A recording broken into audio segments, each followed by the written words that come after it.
Okay. किसान भाइयों, सभी को मेरा सादर नमस्कार। इस वीडियो के माध्यम से एक बार फिर आज मैं आपके सामने हाजिर हूँ और आज मैं प्रकृति की व्यवस्था को बरकरार रखने के लिए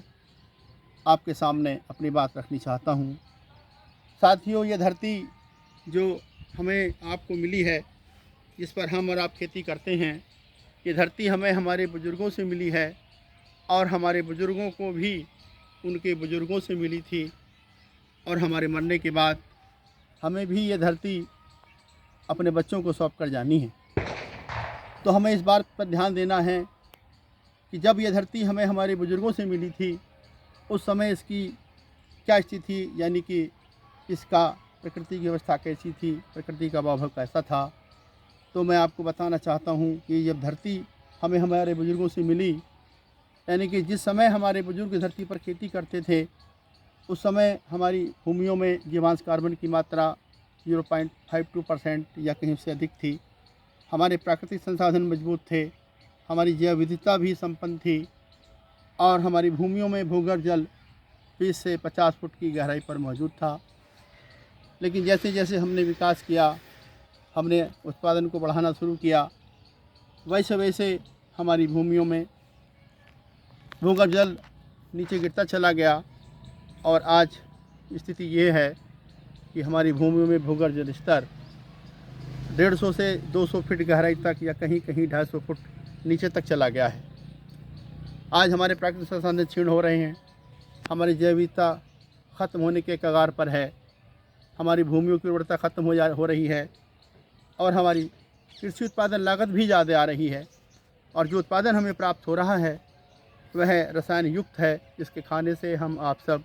नाना प्रकार की गंभीर बीमारियों की चपेट में आते चले जा रहे हैं। इसलिए हमें चाहिए कि हम अपने बुज़ुर्गों की जो पहली प्रकृति की व्यवस्था थी, जो प्रकृति का वैभव था, हम उसको दोबारा से बरकरार करें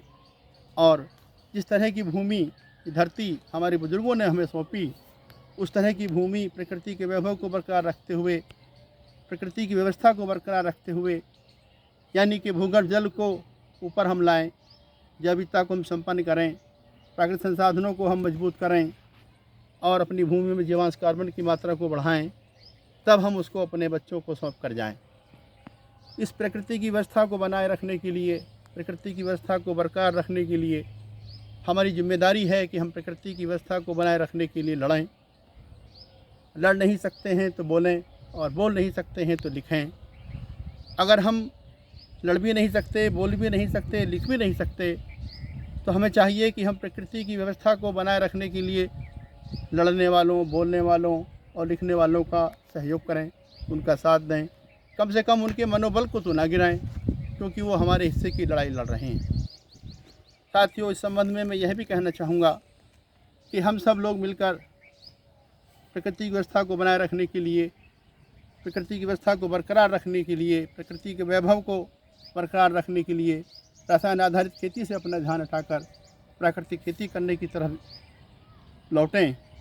और साथ ही साथ प्रकृति की व्यवस्था को बनाए रखने के लिए हम जो भी सहयोग प्रदान कर सकते हैं वो करें। साथियों, अगर आपको मेरी ये वीडियो पसंद आई हो तो आप अपने दोस्तों में, अपने साथियों में, किसान भाइयों में